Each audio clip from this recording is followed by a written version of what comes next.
You're right. So I used to do my fractions like this, but yeah. So I'm just gonna go through my head, tell you what I've been talking, tell you what I've been doing in the previous lesson. It's gonna be quite rambly and like stuttering stuff because I'm just going through my head.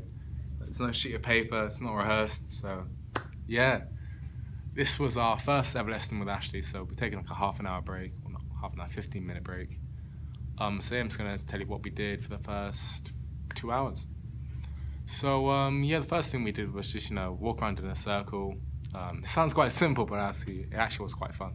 So we just walked around in a circle, and then we would, if Ashley like touched us on the shoulder, like, we would go inside the circle. Not all of us, just personally touched on the shoulder, would go inside the circle. And then after a while, we changed it to you go inside the circle or outside the circle. And then once the whole circle's been round once past you. I don't know if this makes sense, but yeah, yeah. So once you've been tapped inside or outside circle, you have to pause, and you can only start going again at the same pace as everyone else once your place has come back round. The place in the circle that you're at was come back round. Don't know if that makes any sense. Really trying to make sure it makes sense. Whatever, fuck it. I can say fuck it now as well, apparently, because it's uni. They said that, so fuck it. um, what else did we do? After that, Ashley got us to try and all synchronize and walk at the same pace in the circle, same. How do I say this without it taking too long? We were on the same distance apart from one another. At the same time, we were trying to come into the circle and pause at the same time all together. And eventually, after about 4 or 5 tries, we got it, which from previous years was a lot better. You might hear some music. There's a lesson in there. Sorry. So yeah, once we done that about 5 times, got into it, and it was absolutely fine because previous years it'd taken us about 15 tries to get it right, but this time got it done because we've been here quite a while. So it's good to see that there's been some progression there, and it's good to see that we're all better as an ensemble now as well. After that, Ashley wrote down some questions, which I'll show you. There'll be something underneath this video of the questions that were asked, and yeah, we're just writing down on them, like I can't remember the questions, but you'll see it, like what do I bring to theatre and stuff like that. And I found that really easy. I was very comfortable with saying my strengths and weaknesses and what I'd like to see from theatre and stuff like that, because I've been doing this not for, I wouldn't say quite a while. I'm still very young, but I've been doing this for enough time now that I realise I know what I want to see from theatre and what I want to bring to theatre myself, or what I know I can bring to theatre at this moment. So I'm getting a lot better at that.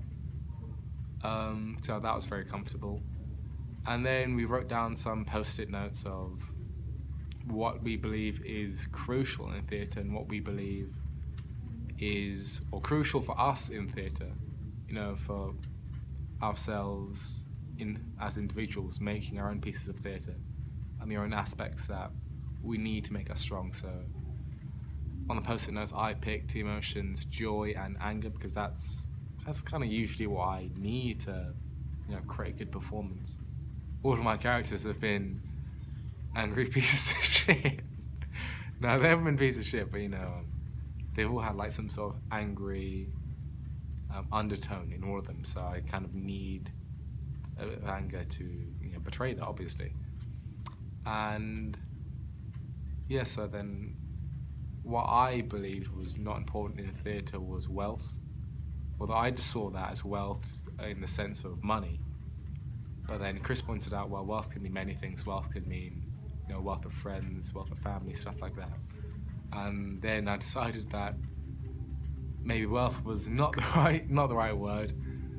And yeah, then I ended up deciding on money instead, which was another word on a post-it note.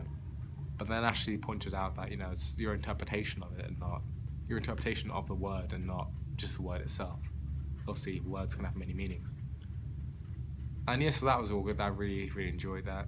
It must sound really rambly, I'm sorry. I know I'm rambling right now doing this, but it must sound like Pretty annoying. Sorry about that, mate. And yeah, then after that we did some like freehand writing, which was really nice because we haven't done that since a lesson with Joe 2 years ago now. Been there for too long. Been there for too long.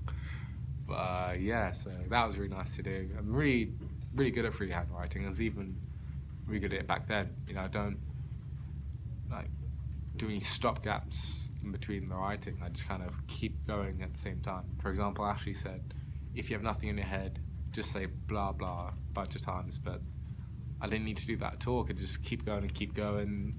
My head's full of stuff, mate, you know? You know, but I really found that quite comfortable, as I wanted to be a journalist as well. Well, I guess before that I wanted to be a journalist, but then acting's what I've become more passionate about. But yeah, so because of, you know, my want to do journalism as almost like a backup, I guess. I'm very good at writing. I'm also good. Well, I can't talk. That was weird. I'm good at writing scripts and stuff.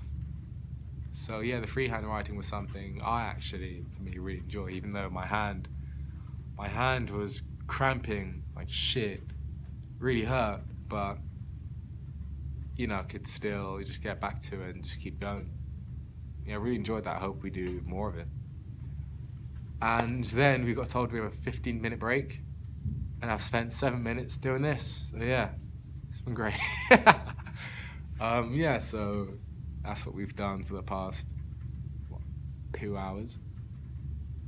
Yeah. Well, I'll catch you in about 2 hours again. See you later.